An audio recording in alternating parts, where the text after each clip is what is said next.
On today's episode of Time About the Movies, as we're wrapping January up here, it is the dumping month, so here's a list of really lackluster movies, including Anthony Hopkins starring in an Exorcist movie, The Rite, Jason Statham starring in the latest CBS film, The Mechanic, we have Camilla Bell and Alexa Vega in From Prada to Nada, and we have an Oscar contender, Javier Bardem, starring in Alejandro González Iñárritu's latest film, Beautiful.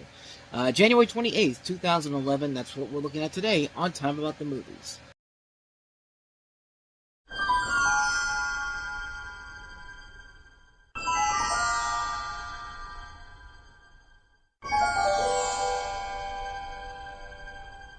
Right, starts January 28th. Oh yeah, it's the dumping month, alright. Welcome to Time About the Movies. Today we are taking a look at the 4 new films of January 28th, 2011, and I say new in quotation marks, especially with our first movie, The Rite, because you've seen this movie before. It's based on the story of The Rite, the making of a modern exorcist, which itself is based on actual events, as witnessed and recounted by American then-exorcist-in-training Father Gary Thomas, as experiences of being sent to Rome to be trained and work daily with the veteran clergy of the practice. So yeah, pretty much you know exactly what this is all about. I mean, honestly, have you seen The Exorcist? Have you seen The Last Exorcist? Have you seen The Last Exorcism? What was the other one? The Exorcism of Emily Rose. Have you seen all those other movies? You've pretty much seen The Rite. Yeah, I know it's got Anthony Hopkins in here, and yes, Anthony Hopkins is a great person who can play evil. I mean, he played it well with Hannibal Lecter, but at the same time, this is not a great movie. Even with Hopkins doing the best he can to try to save it, it's just not worth it in the end. It's directed by Michael Hofstrom, who last did 1407, which was 1408, which was a really good movie. It was actually one of the better Stephen King adaptations. But with this, it feels like everybody really is just half-assing it here. There's no real sense of they want to do something unique and different with it. Somebody just looked at this and said, well, exorcism movies are the thing now, so let's just go ahead and do this. Who cares if people have seen it done before over and over again? Because we were really getting a ton of these movies that were just coming out of the woodworks, and there was just nothing different or unique that makes them stand out about it, except, oh, this one has Anthony Hopkins, this one's a found footage movie, this one is made by the company that did Paranormal Activity with the Devil Inside, which, yeah, that's another bad Exorcist movie coming out in January that we'll take a look at in 2012, but not much more to say about this one. If you've seen all those other Exorcist movies, you've seen this one, and you've seen better ones than this pile of garbage. Even with Anthony Hopkins doing the best he can to try to save it, it's not worth it in the end, so let's go ahead and move on to CBS Films' latest attempt to try to create something that doesn't feel like a television series. Here's The Mechanic. The Mechanic, rated R, in theaters January 28th. And it still feels like a procedural drama you would see on CBS. I would say TV series, but more like a TV pilot blown up for the big screen. But this is based off of a remake of the 1972 film of the same name, which starred did it star Donald Sutherland or Charles Bronson? Charles Bronson was in that one, because I see his name in the cast for this one, but it centers around Arthur Bishop, played by Jason Statham, who's a professional assassin or mechanic who specializes in making his hits look like accidents, suicides, and petty criminal acts. In addition to Statham, you've got Ben Foster, Tony Goldwyn, Donald Sutherland. It's directed by Simon West, and Simon West is the same director who would do, Lara Croft Tomb Raider, Con Air, The General's Daughter. On the one hand, it's better than his last movie, When a Stranger Calls, and to be perfectly honest, this isn't a bad movie per se, but it is still a CBS Films movie, which basically means that, it still feels like you're watching something that could have been a television pilot. Like, this would have been something that would have been on CBS on the same night as CSI or something like that. But to its credit, it's better than some of the other CBS films we've taken a look at. Probably one of the better ones in general, and I think it's mostly because, one, you got a good director in Simon West. 2, you've got a really good actor in Jason Statham who can work very well with movies like this.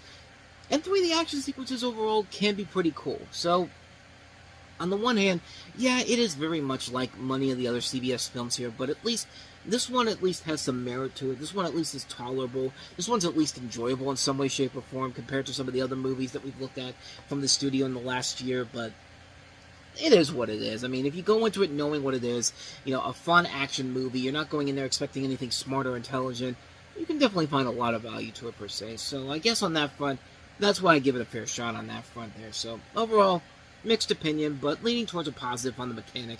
I kind of feel about this movie the same way I kind of feel about something like The Beekeeper. I mean, it is what it is. I mean, this one isn't as silly or as ridiculous as The Beekeeper was, but it's fun for what it is, so take that for what you will with this film. So let's go ahead and move on to our comedy of the weekend, and that is From Prada to Nada.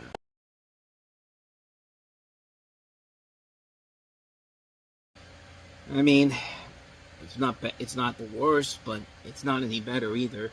And if anything, it's probably one of Camilla Bell's better movies in general, because, yeah, there were a lot of movies she was in, and most of them were pretty bad. So this one's kind of the least bad, if you will, but the premise is kind of interesting, though. It's basically a Latino version of Jane Austen's Sense and Sensibility, where you have two sports sisters, played by Belle and also Alexa Vega, who have been left penniless after their father's sudden death and are forced to move in with their estranged aunt in East Los Angeles. And like I said, it's not a bad movie, but it's the definition of a movie that was clearly dumped in the month of January.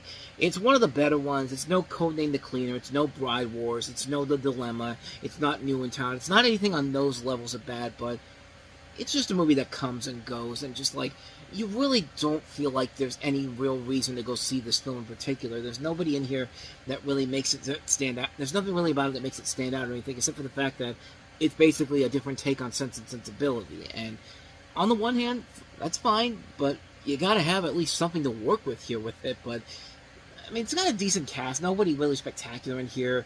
Woman Valderrama from That 70s Show, Nicholas D'Agosto from Fired Up, April Bowlby from Two and a Half Men, Adriana Barzara from Babel.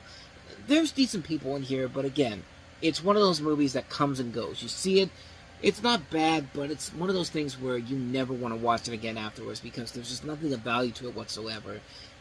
And that's pretty much all you got to say about this one here. It's just not bad, just a movie that's instantly forgettable the moment that you finish watching it. So, can we finally turn the tide here with our last movie? Well, it's directed by Alejandro González Iñárritu, so I think we have a pretty good opportunity to do just that. Here's Javier Bardem in Beautiful. Beautiful. Rated R. Now playing.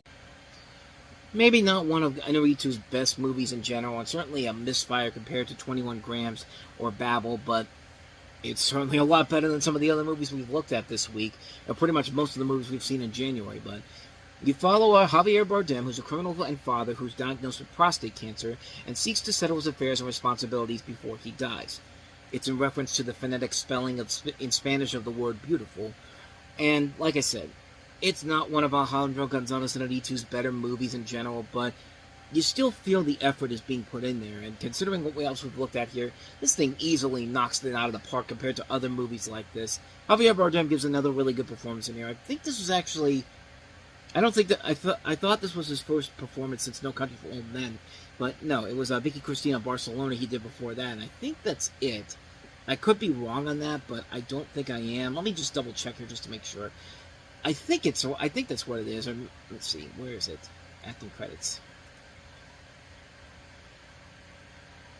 Well, he was in Eat, Pray, Love, too, but then again, that movie is so forgettable and so bad, just, you can forget that he was in that movie pretty much, but overall, this is a movie where it works because he's giving it his all. You see why he won the Oscar several years ago.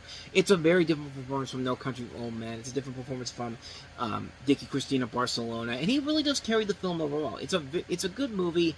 Like I said, not one of the best movies by this director. He's made so many other better movies, and ones that will come after this, certainly, with Birdman, and then The Revenant, and what was the last one he did? No, I don't think he did anything. He did one movie called Bardo, False Chronicles of a Handful of Truth, which I do not remember whatsoever, but at least it's going to get better for him after this, with Birdman and The Revenant, where he'll win those Academy Awards. But other than that, though, this movie's pretty much it's not a great movie, but it's fine for what it is. It's Alejandro González Iñárritu. The guy will not usually half-ass a film in general, so take that for what you will. And definitely the better movie of the entire week, I can tell you that much. That is Beautiful. Alright, so the month of January is over. That means we're finally getting into February, and that's Super Bowl weekend, and crap. Well, it's not going to get any better from here as I look at the movies to look at here. Next time on Time About the Movies, we have a Single White Female for the Millennials, The Roommate, with Leighton Meester starring alongside, I think, Sophia Bush from One Tree Hill. I think.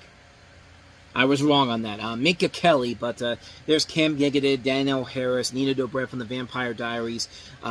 there's a lot of people you're familiar with here. Ali Mashaka, Matt Lanter, Kat Graham, so I wasn't too far off, but it's basically a Gen X version of Single White Female, so you can pretty much tell how that's going to turn out. But we have a James Cameron production called Sanctum, so that's got to be something, right?